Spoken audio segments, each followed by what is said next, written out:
The word came out before I could stop it.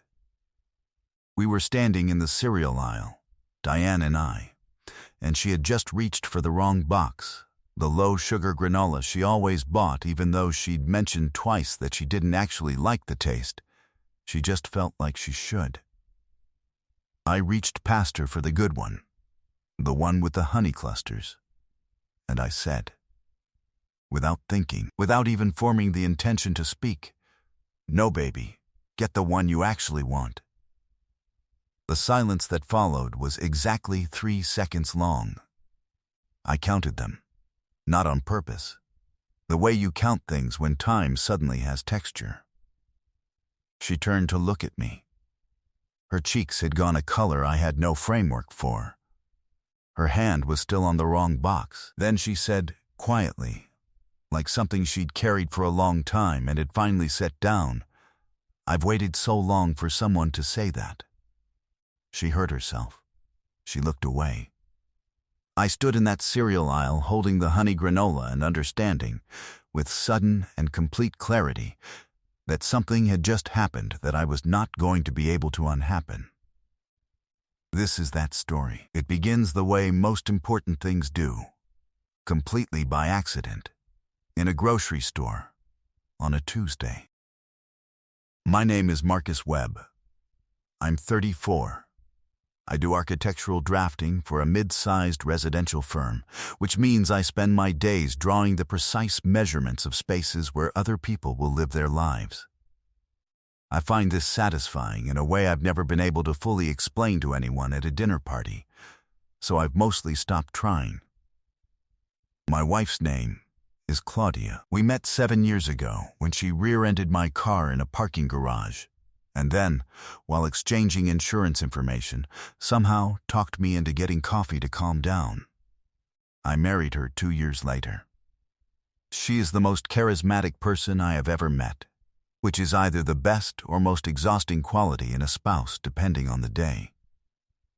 Claudia's mother is Diane Voss. She is 61 years old. She spent 22 years as a school librarian, which tells you almost everything you need to know about her. The patience, the precise organization, the way she can recommend exactly the right book for exactly the kind of day you're having without asking a single question. She retired 18 months ago. She fills her time now with a vegetable garden that has become, over 2 seasons, something closer to a personal project of excellence, and with a book club she hosts on the 3rd Thursday of every month, and with driving herself to the grocery store every Tuesday, because she has her routine, and her routine is not negotiable. She has dark hair she's letting go silver at the temples, which she wears loose.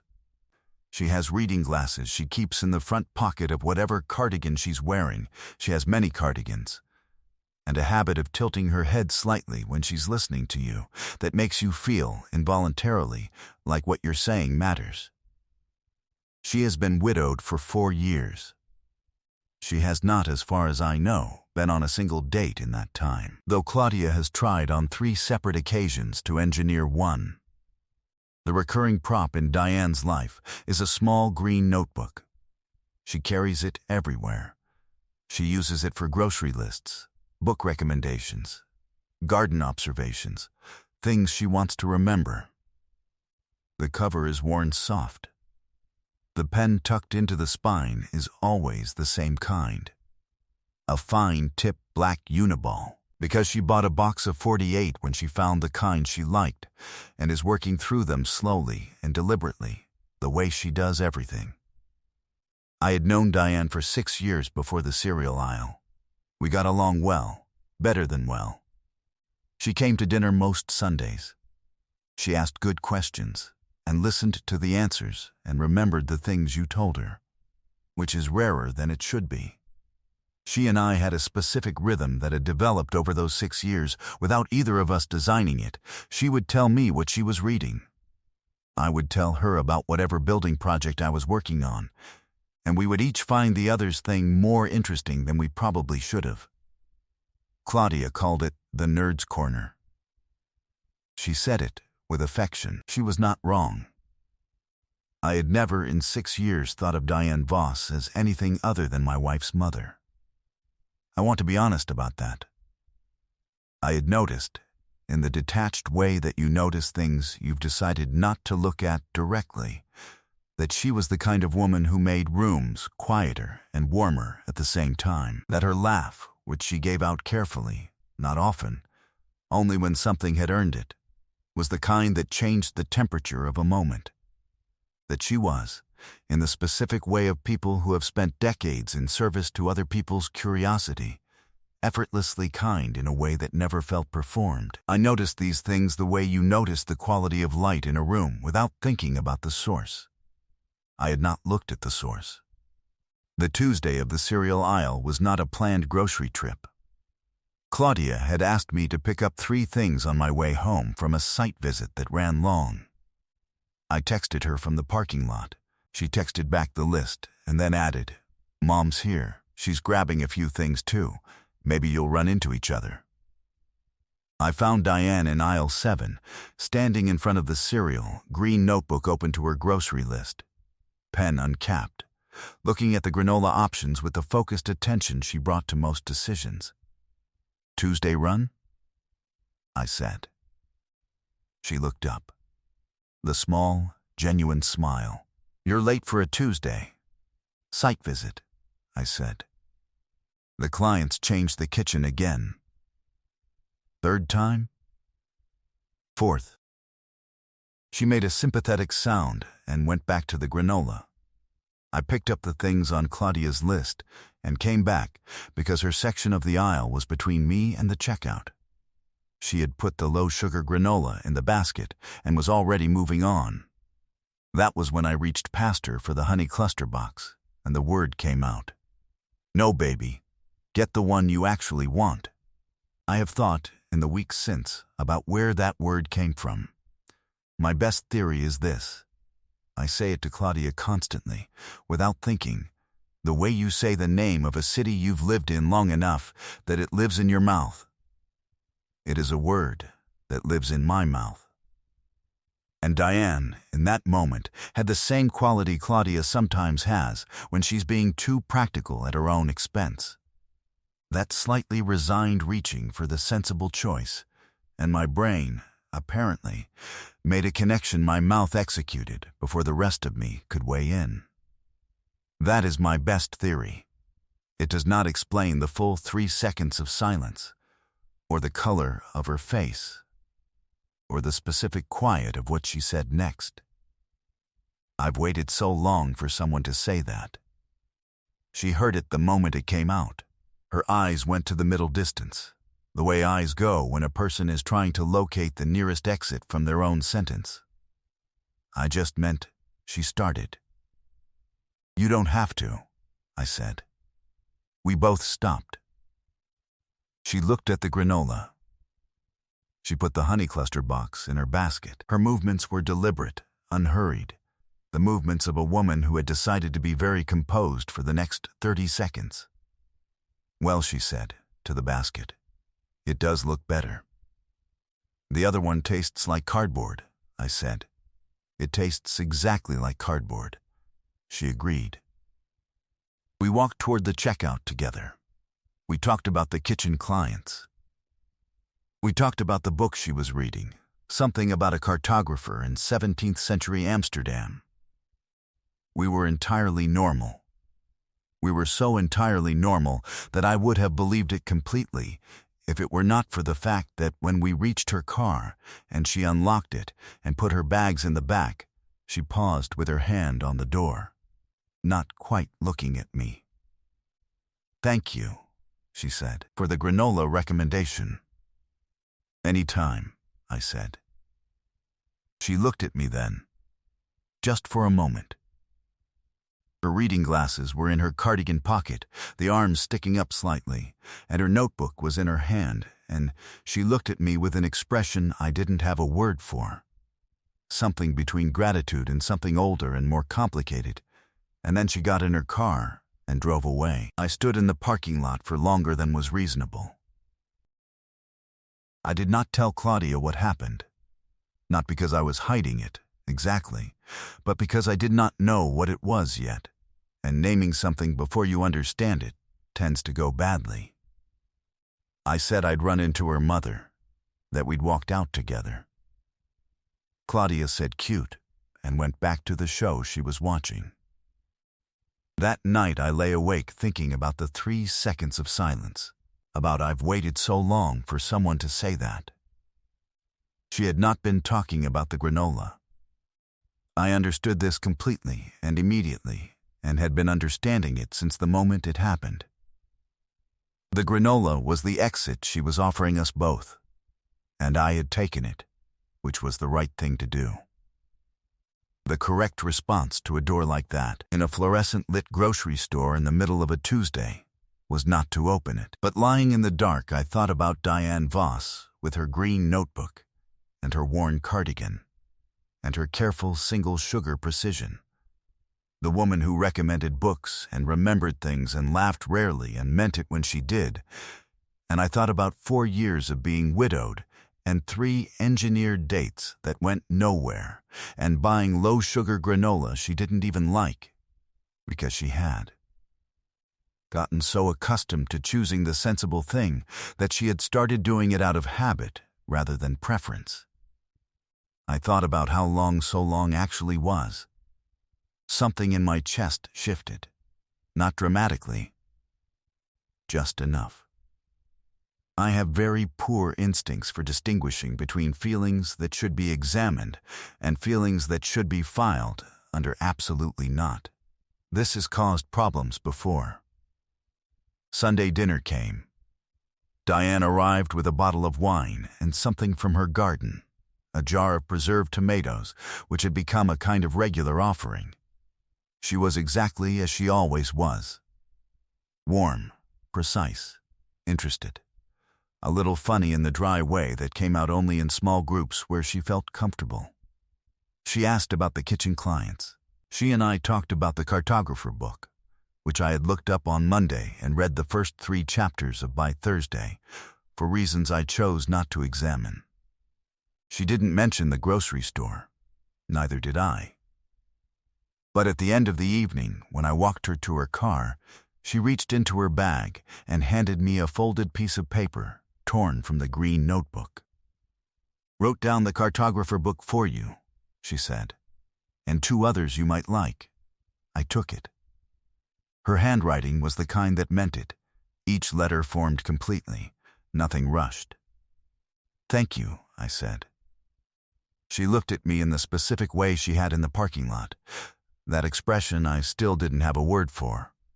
Then she said, simply, "Good night, Marcus," and got in her car. I stood on the sidewalk and unfolded the note.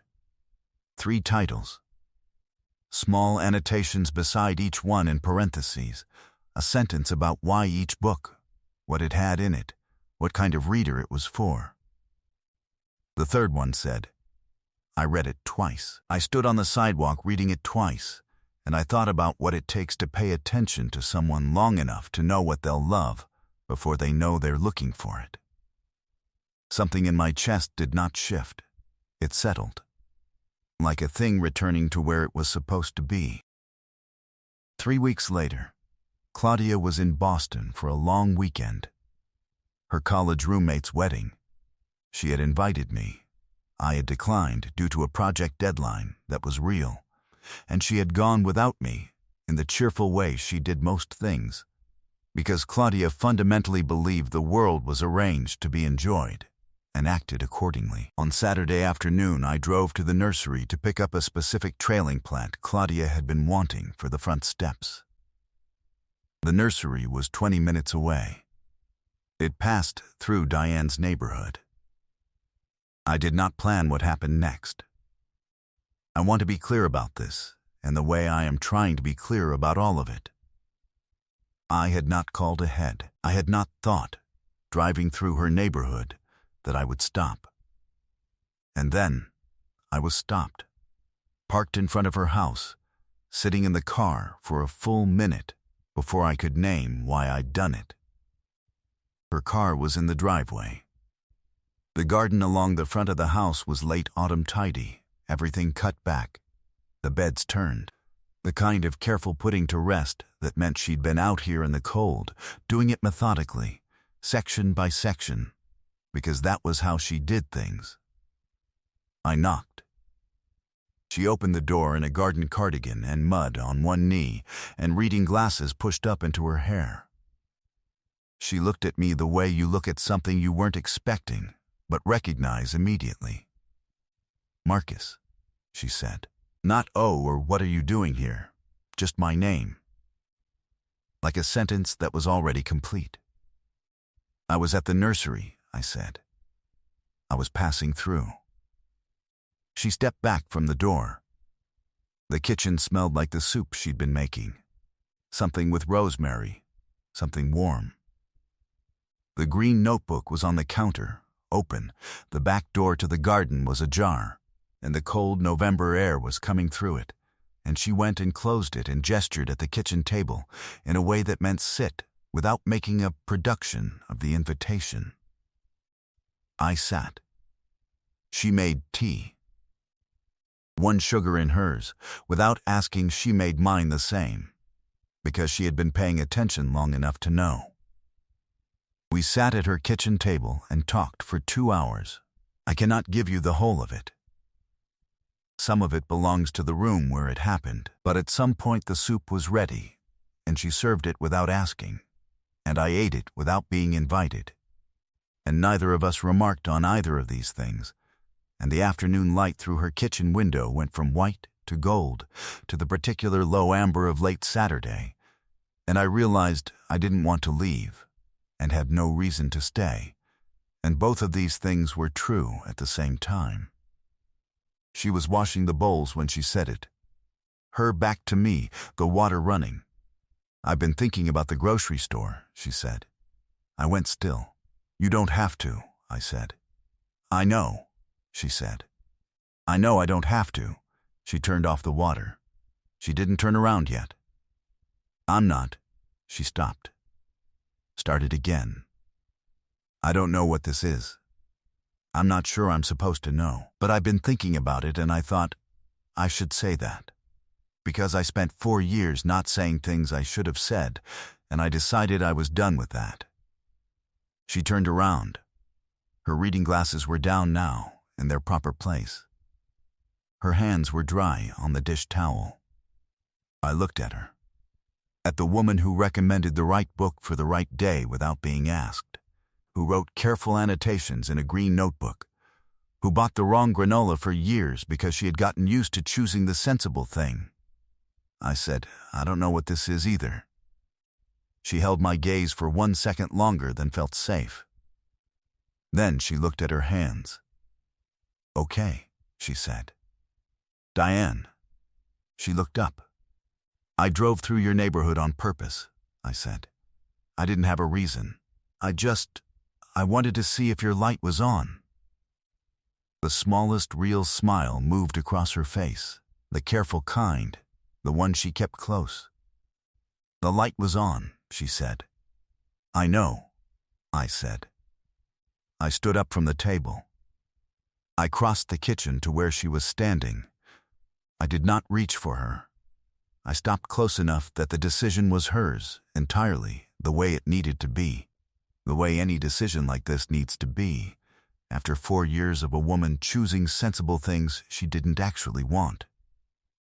She looked at me for a long moment. Then she set the dish towel on the counter, and she closed the small distance herself. Her forehead rested against mine, just for a moment, just long enough. That was all. That was the whole thing, quiet and chosen and warm. From the other room, her phone buzzed on the table. We both heard it. She stepped back, looked at it through the doorway. "It's Claudia," she said. Small, flat, the thing the moment required. I stepped back. She went to answer it. I stood in the kitchen with the last of the afternoon light on the counter and the soup smell and the green notebook still open to whatever she'd been writing before I knocked. I did not look at what she'd written.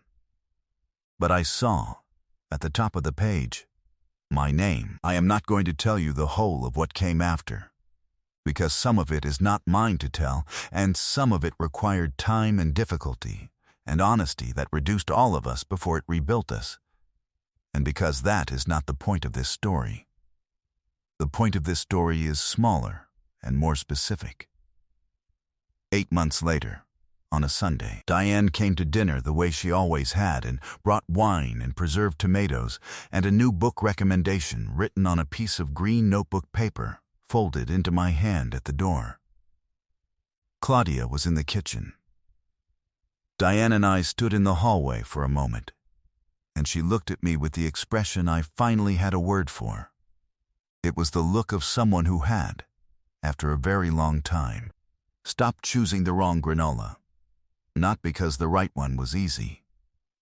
Because she had decided she was done with things she didn't actually want. 2 years later, when people asked how we ended up here, and people asked because our situation required more explanation than most, Claudia's version was the longest and most honest and typically started with, well, I was in Boston, so. Diane's version was the shortest. She said she stopped making decisions she'd regret and started making ones she wouldn't, and that took longer than it should have, but she got there. My version is the cereal aisle.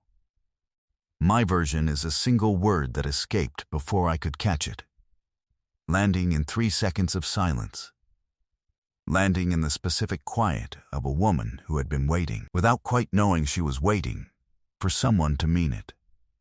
She heard it, she let herself hear it, and then, months later, she made it true. Nothing important happened overnight. It simply stopped being a thing we were pretending not to feel. And that, I think, is the bravest kind of beginning. Not the accidental word, but the woman who, when given every excuse to let it go, chose instead to turn off the tap, set down the dish towel, and close the distance herself.